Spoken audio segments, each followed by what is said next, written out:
আসসালামু আলাইকুম রহমতুল্লাহি ওবরাকাতুহু। মানব জাতির সংবিধান, সর্বকালের সর্বশ্রেষ্ঠ মহাগ্রন্থ আল কুরআনুল কারীমের পরে যেই কিতাবের স্থান, সেই কিতাব হলো সহিহ বুখারী। সহিহ বুখারী লিখেছেন আবু আবদুল্লাহ মুহাম্মদ ইবনে ইসমাইল আল বুখারী, যার পূর্ণ নাম হলো সহিহ বুখারীর পূর্ণ নাম হলো আল জামিউল মুসনাদ আস সহিহুল মুখতাসরি মিন উমুরি রাসূলিল্লাহি সাল্লাল্লাহু আলাইহি ওয়াসাল্লাম ওয়া সুনানিহি ওয়া আয়ামিহি। এই সহিহ আল বুখারী শেষ করা হয়েছে, শেষ হাদিস হলো দুইটা কালাম দ্বারা। সহিহ বুখারীর সর্বশেষ হাদিস হলো আন আবি হুরায়রা রাদিয়াল্লাহু তাআলা আনহু قال قال النبي صلى الله عليه وسلم كلمتان حبيبتان إلى الرحمن خفيفتان على اللسان ثقيلتان في الميزان سبحان الله وبحمده سبحان الله العظيم।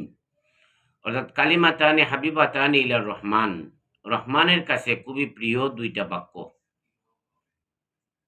খাফিফাতানে আলাল লিসান, উচ্চারণের বেলায় খুবই সহজ, জিহ্বা থেকে খুব দ্রুত উচ্চারণ হয়, খুবই সহজে উচ্চারিত হয়।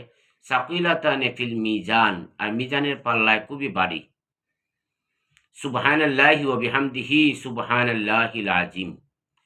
অর্থাৎ আল্লাহর নবী সাল্লাল্লাহু আলাইহি ওয়াসাল্লাম ইরশাদ করেন যে রহমানের কাছে, মালিকের কাছে দুইটা বাক্য খুবই প্রিয়, যেই দুটি বাক্য উচ্চারণের বেলায় খুবই সহজ আর মিজানের পাল্লায় খুবই ভারী। সেই দুটি বাক্য হলো সুবহানাল্লাহি ওয়া বিহামদিহি সুবহানাল্লাহিল আযীম। অর্থাৎ আমরা খুবই সহজভাবে উচ্চারণ করতে পারি দুইটা শব্দ, আর আমাদের মিজানের পাল্লায় সেদিন হাসরের ময়দানে খুবই ভারী হবে। এই জন্য আমরা সর্বদাই সকাল সন্ধ্যায় এই দুইটা বাক্য আমরা পাঠ করব, সুবহানাল্লাহি ওয়া বিহামদিহি সুবহানাল্লাহিল আযীম। যখনই সময় পাবো, যখনই অবসর থাকবো, তখনই আমরা পড়ব সুবহানাল্লাহি ওয়া বিহামদিহি সুবহানাল্লাহিল আযীম।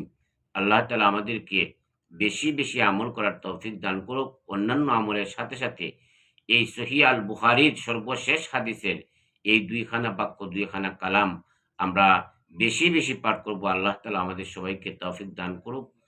ওয়া মা তৌফিকি ইল্লা বিল্লাহ।